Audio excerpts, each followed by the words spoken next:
شروع اللہ کا نام لے کر جو بڑا مہربان نہایت رحم والا ہے۔ اے پیغمبر صلی اللہ علیہ وآلہ وسلم، لوگوں سے کہہ دو کہ میرے پاس وحی آئی ہے کہ جنوں کی ایک جماعت نے اس کتاب کو سنا تو کہنے لگے کہ ہم نے ایک عجیب قرآن سنا جو بھلائی کا رستہ بتاتا ہے، سو ہم اس پر ایمان لے آئے اور ہم اپنے پروردگار کے ساتھ کسی کو شریک نہیں بنائیں گے، اور یہ کہ ہمارے پروردگار کی شان بہت بلند ہے، وہ نہ بیوی رکھتا ہے نہ اولاد، اور یہ کہ ہم میں سے کوئی بے وقوف اللہ کے بارے میں جھوٹ گھڑتا ہے، اور ہمارا یہ خیال تھا کہ انسان اور جن اللہ کی نسبت جھوٹ نہیں بولیں گے، اور یہ کہ بعض بنی آدم بعض جنات کی پناہ لیا کرتے تھے تو اس سے ان کی سرکشی اور بڑھ گئی تھی، اور یہ کہ ان کا بھی یہی اعتقاد تھا جس طرح تمہارا تھا کہ اللہ کسی کو نہیں زندہ کرے گا، اور یہ کہ ہم نے آسمان کو ٹٹولا تو اس کو مضبوط چوکیداروں اور انگاروں سے بھرا ہوا پایا، اور یہ کہ پہلے ہم وہاں بہت سے مقامات پر فرشتوں کی باتیں سننے کے لیے بیٹھا کرتے تھے، اب کوئی سننا چاہے تو اپنے لیے انگارہ تیار پاتا ہے، اور یہ کہ ہمیں معلوم نہیں کہ اس سے اہل زمین کے ساتھ برائی مقصود ہے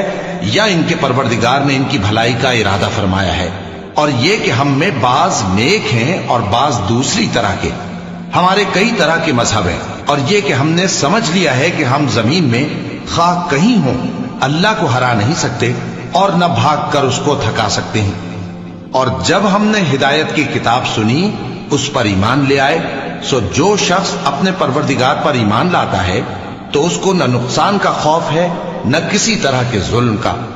اور یہ کہ ہم میں بعض فرما بردار ہیں اور بعض نافرمان ہیں، تو جو فرما بردار ہوئے وہ سیدھے رستے پر چلے اور جو نافرمان ہوئے وہ دوزخ کا ایندھن بنے۔ اور اے پیغمبر صلی اللہ علیہ وآلہ وسلم،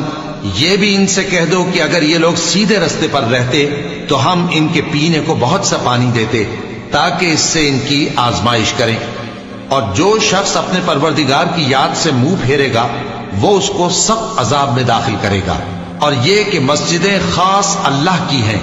تو اللہ کے ساتھ کسی اور کی عبادت نہ کرو، اور جب اللہ کے بندے یعنی یہ پیغمبر صلی اللہ علیہ وآلہ وسلم اس کی عبادت کو کھڑے ہوئے تو کافر ان کے گرد ہجوم کر لینے کو تھے۔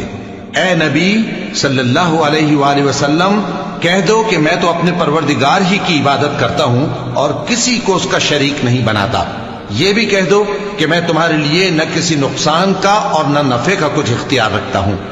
یہ بھی کہہ دو کہ اللہ کے عذاب سے مجھے کوئی پناہ نہیں دے سکتا اور میں اس کے سوا کوئی جائے پناہ نہیں پاؤں گا،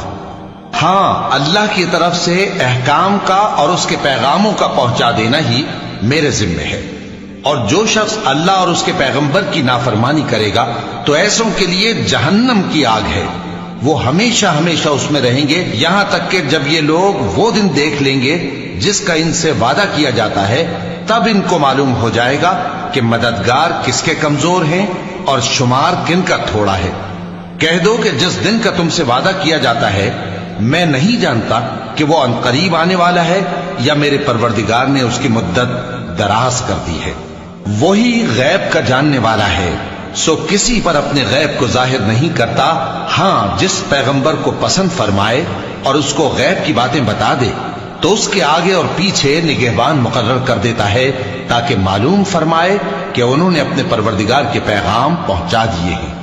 اور یوں تو اس نے ان کی سب چیزوں کا ہر طرف سے احاطہ کر رکھا ہے اور ایک ایک چیز گن رکھی ہے۔